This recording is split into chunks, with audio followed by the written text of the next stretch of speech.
Sorry mama, I know I don't call enough. I've been losing track of time because I'm trying to run it up. I've been fighting every night, I'm trying to get this money up. Said there's more to life, but I can't give it up. Timepiece flooded with baguettes, VVS. I wanna P1, guess I never need one, but I wanna see one. So fast, I've been moving so fast. I just hope I don't cry. What's up, y'all? Welcome back to my channel. And yeah, you know, I'm outside. I'm looking outside. It's a beautiful crescent moon out, and it's just giving me signs to just make it what if. So that's what I want to do, and that's what I'm going to do. Now, this is part 3, I think. Part 3 to what if Naruto had a vampire bloodline. Now, y'all seem to enjoy this. Now, let's keep this show on the road. Now, Naruto stood outside of the forest cleaning his sword, but this was no ordinary sword. Naruto's customly ordered this sword to be made entirely out of pure silver. Not much good in an actual fight, but possibly deadly against vampires. He had been training in swordsmanship for 3 years, and now he was ready to put it into practice. Slicing his hand and wincing slightly at the burn of the silver, Naruto drew some blood and made hand seals for a summoning jutsu. Suddenly, a poof of smoke, a bat as tall as an average person, stood before him. Naruto remembered how he got this contract. It had belonged to a prisoner, but was confiscated and the prisoner was killed. Not a bad taste either, thought Naruto. After finding out what animal the contract was for, Naruto struck up a deal with old man Sarutobi, and the contract was given to him and enlisted as a clan summoning contract. Giving the bat a scroll, he said, "Bring this to my informant and tell him it's urgent." With a bow, the bat took the scroll and said in a girly voice, "As you wish, my lord." It then proceeded to take off into the night sky. Resealing his sword, Naruto decided to sleep outside and slowly relaxed under the moonlight as he slowly drifted off to sleep. Now, we head to the next day. Naruto sensed a presence coming up to him. Taking in her scent, which he had to admit intrigued him slightly. Naruto realized whoever this girl was, she was the fake hunter Nin that was helping Zabuza. Deciding to play with her for a little while, Naruto decided to speak. "So," he said, "how's that old browless freak Zabuza?" With that, she was on him with several senbon needles pointing at his neck. She really needed a lesson on why she should never get too close to a vampire, especially if you don't have the right weapons. Gathering a small amount of strength, though much less than he could if he wasn't for the damn sunlight, he hurled her off him and slammed her into a tree. Watching her get up, Naruto knew what was coming, but didn't move as she threw her senbon with deadly accuracy and sank into his neck. She watched as he hit the ground in a heap and then went to inspect the body. Leaning down to check for his pulse, but feeling nothing, she began to stand up, but jumped when his eyes shot up and he yelled, "Boo!" Chuckling to himself, Naruto got back up and just literally ripped the senbon out his neck, which healed instantly as he threw it to the ground. "Now, was that supposed to do anything?" he asked. "How are you still alive?" asked the girl. Naruto chuckled as he walked up to her. "Who says I am? Because they're a dirty liar. Fact of the matter, my dear, is that I'm already dead. So you may as well just sit down because you won't be able to take me down, and I have a deal for you," said Naruto. "If you're dead, how are we having this conversation?" "I'm sure if you're working for Gado, then you know a man by the name Bane," replied Naruto. "So, you like that creep?" just perfect. The girl was seriously getting on Naruto's nerves.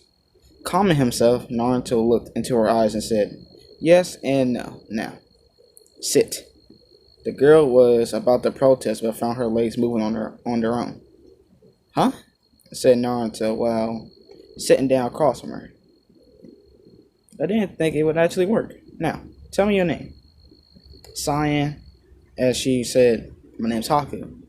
But isn't it polite to give your first name first before asking another's?" "How rude of me," said Naruto. "My name is Naruto Uzumaki." "Well, Naruto, you said you wanted to make up some kind of deal with me," said Haku. In time, my dear, in time. But first, it might be to both our advantage to tell each other a bit about ourselves. Because if you say anything I don't like, I can kill you before you even realize what you said just pissed me off. Time skip. Later that night, Naruto was sitting out on the woods when he heard rustling. "So, you finally decided to show up," Naruto said. Behind him, a figure, appeared in the shadows behind him. "Just as you request, my lord," said the man from the shadows. "How many times do I have to tell you? You're one of my best and trusted friends. Why do you keep on insisting on calling me Lord?" asked Naruto in an annoyed tone while walking up to the man. "One, because it irritates you so much, and two, because I'm eternally grateful for what you have done for me. You even told me yourself that I am the only one who you can turn to."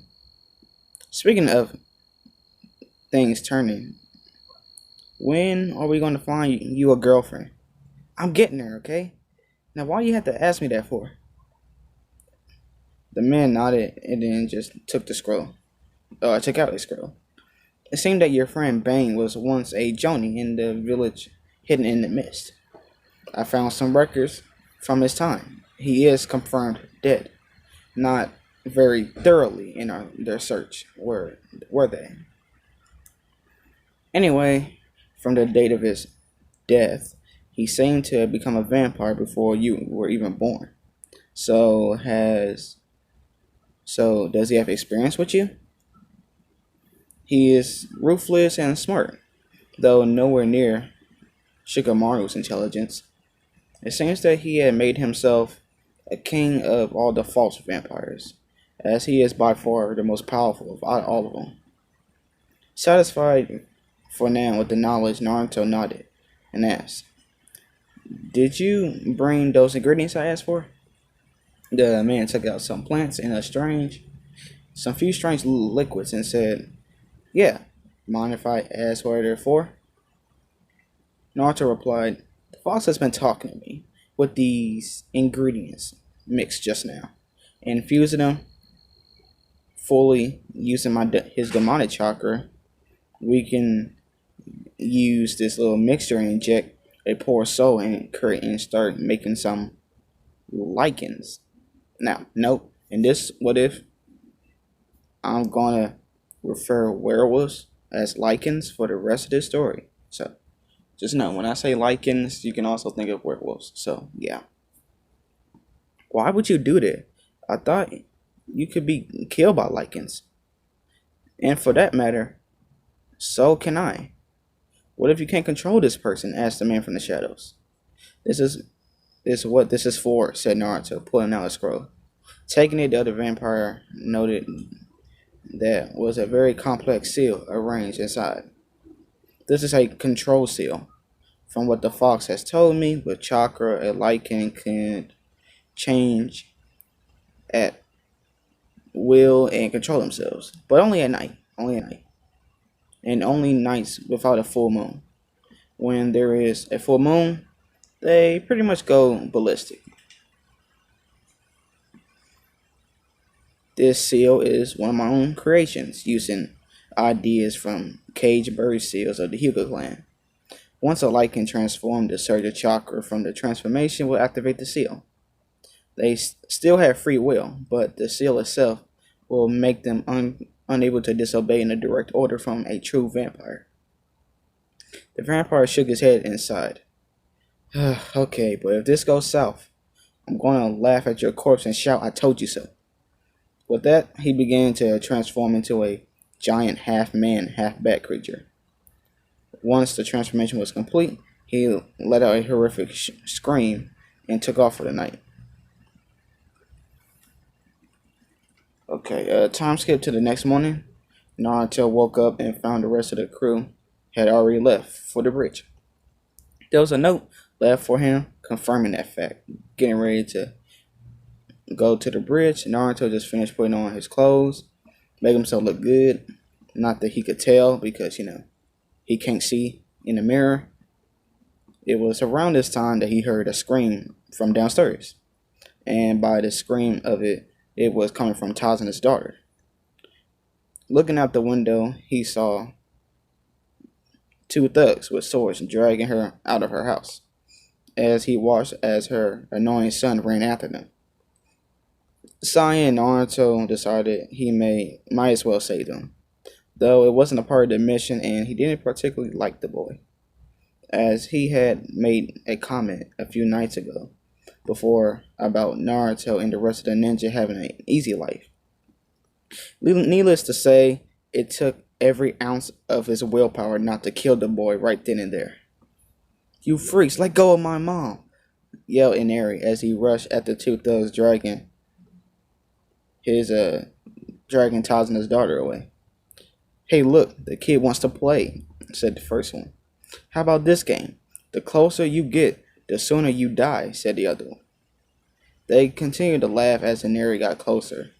Finally, the first one looked at Neri and said, oops, you lose, and brought his sword down on a now in range.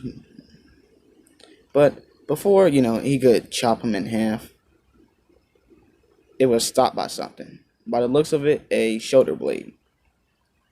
Looking closely, he took in the appearance of the teen who had just interrupted his kill. Blonde hair, blue eyes, and 3 whisker marks on each cheek. He was also sporting a black trench coat, black pants, ninja sandals, and a red shirt sporting the kanji for blood. Pulling out the sword, he saw the newcomer heal instantly. Before he could comment any further on this, the boy grabbed his arm and used his own sword to impale him through the head.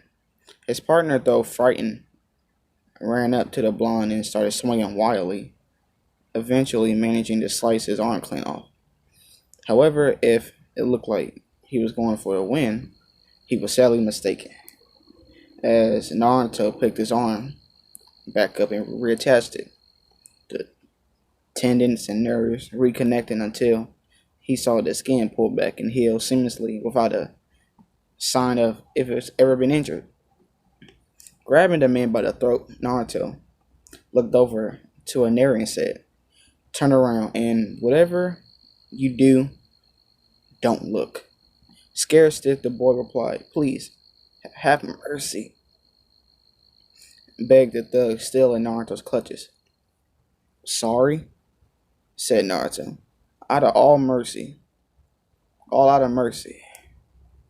Naruto then planned to drain the poor bastard, but he had another idea when a cloud suddenly covered the sun. He felt a sudden rush in his power, pulling back his unoccupied fist and ramming it forward, literally putting his fist through the thug's stomach. Cool, said Naruto. I can feel his spine. As he said this, the still alive thug felt a surge of pain and began coughing up his own blood, which, to his horror, Naruto wiped off some of the tube with his fingers and began to start licking the blood off. What the hell are you? The thug managed to gurgle out. Naruto looked at him straight in the eyes and said 2 words he would ever hear. Uncomplicated. With that, Naruto gripped his spine twist tight and pulled, ripping the man's spinal column to shreds, and the man went limp.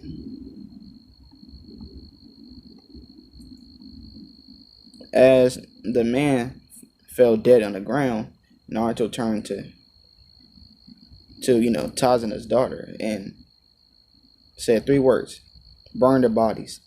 With that, she saw Naruto quickly transform into a horrible man-bat creature and take off in the distance of the bridge. Okay, now we cut to Tazuna on the bridge, while Kakashi seemed to be having the upper hand against Zabuza. Sasuke was not having as much luck against Haku. Damn it, this guy's moving too fast for me to see. If I don't find a way to beat this mirror jutsu, it's more likely that I'm just gonna keep getting stabbed. Suddenly though, his thoughts were suddenly cut short in a horrific shriek, causing him and everyone else to try and peep through the mist of the source. It appeared our fight is over now, Uchiha, said Lord Zabuza, as I had some business to attend to, said the fake hunterman before all the images disappeared, followed shortly by mirrors themselves. And as though some signals had been given, the mist finally cleared, letting Sasuke see Zabuza and the hunter standing next to a giant creature. Then, before his eyes, the creature transformed into Naruto and seemed to be talking to Zabuza, with Naruto, Haku, and Zabuza. So, do we have a deal? I assume we do, or you wouldn't have stopped the fight, said Naruto. What deal? You just said something about gaining near immeasurable strength. You haven't told us what you wanted, replied the demon of the mist. Always right to the point, aren't we? What I want is simple. I want to offer you protection and power. You join the Leaf Village and Haku agrees to join my clan as one of my wives. At this, the eyes of everyone within hearing distance widen. Nothing... you know what? Okay, whatever, said Zabuza. We'll be willing to join Konoha, but Haku isn't going to be used as some sex toy. As much as I hate to admit it, she's like a daughter to me. Yes, but you see, unless she joins my clan, the two of you can't actually enter the village safely. I may be loyal to the Hokage, but as it is, the council still has more power now. They will more likely turn you in for your bounty, and Haku would just be given to someone like the Uchiha on my team, who will just use her as a breeding stock. As you are now, if you run, you'll probably get captured by another nation's hunterman. And I also know you're tired of running. I can see in your eyes. Deep inside those eyes had the look of a man who simply doesn't give a damn anymore, finished Naruto. Zabuza was about to retort, but was stopped by Haku putting a hand on his shoulder. I'll do it, she said. But not for the reasons you think, Naruto. You have shared the curse that is your life with me. And it is similar to mine in many ways. You also have a look in your eyes, one that screams for companionship. Though I doubt that you'll ever admit that. However, what I believe most of all is that while your heart may no longer be beating, it doesn't mean you don't have one.